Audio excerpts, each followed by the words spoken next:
Ini adalah tata pemerintahan di Kerajaan Jenggala. Dalam masalah tahta waris kerajaan, yang berhak untuk pertama kali adalah anak-anak yang lahir dari prameswari, putra mahkota atau putri mahkota yang bergelar Rakai Hinu atau Kerahian Mahapati Ihinu.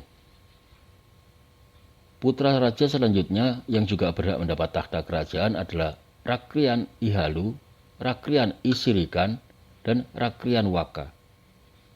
Dalam hal ini ia tidak harus sebagai putra raja yang memerintah atau memperoleh kedudukan tahta kerajaan. Semuanya bisa, asalkan masih seketurunan langsung oleh raja. Kemudian ada seorang pejabat yang kedudukannya setingkat dengan para putra raja, yaitu Pamgat Tiruan. Gelar Pamgat adalah gelar seorang pejabat keagamaan. Tetapi pada prasasti-prasasti Raja Kulai Rajasa, Pamgat Tiruan adalah seorang upapati atau pejabat kehakiman. Ini adalah pejabat-pejabat, susunan pejabat-pejabat di Kerajaan Jenggala. Istilah, tugas, dan struktur jabatan di Jenggala masih kelanjutan dari Medang kuno atau Mataram Hindu.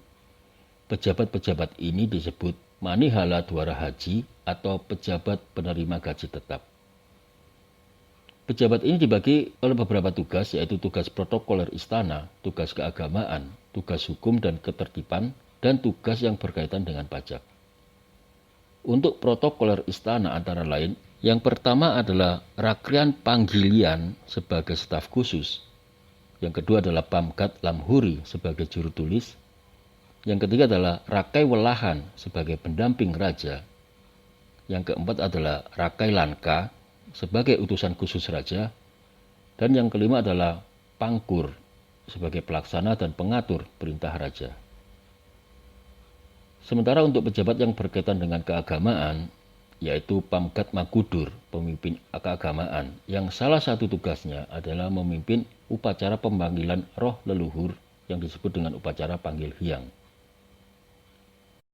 Setelah itu pejabat yang berkaitan dengan hukum dan ketertiban disebut Desa Diaksa atau pengawas wilayah. Sedangkan petugas yang berkaitan dengan pajak, yang pertama adalah Tawan yang bertugas pengawas dan penetapan sima, yang kedua adalah Tirip sebagai petugas wajak. Sedangkan untuk pengatur wilayah, pertama adalah Wadihati sebagai pamung desa dan Ade Sasatrin sebagai petugas keamanan. Jadi struktur pemerintahan itu pertama adalah raja, kemudian putra raja atau raja muda, yang kemudian kerabat dekat dan pejabat tinggi.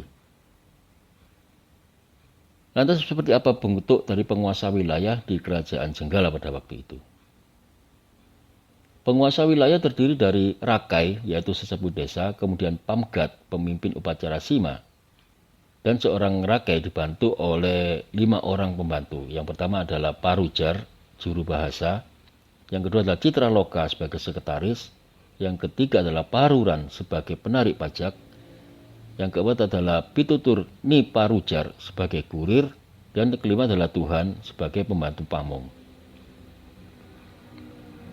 Selain itu, ada sebuah bentuk yang unik dari pemerintahan yang ada di Jenggala atau di Medang ini, yaitu ada 3 pejabat yang tidak boleh memasuki daerah sima, yaitu Pangkur, Tawan, dan Tirip. Ini karena daerah sima berkaitan dengan pengurangan atau penghapusan pajak. Seorang raja muda atau putra raja dalam menjalankan pemerintahannya biasanya didampingi oleh seorang pejabat bergelar Samgat dan 4 Rakaian. Di bawahnya ada sekitar kurang lebih 1000 pejabat yang bertugas mengurus desa, mulai dari menata batas antar desa, irigasi, pasar, dan lumbung desa. Jajaran ini mendapat gaji berupa hasil bumi yang diberikan setiap setengah tahun sekali dan mendapat tanah jabatan. Berkaitan dengan keamanan biasanya dibantu oleh koordinator tenaga keamanan. Koordinator ini membawahi kurang lebih 3.000 orang tenaga keamanan. Koordinator keamanan mendapat gaji 10 tael emas setiap setengah tahun sekali.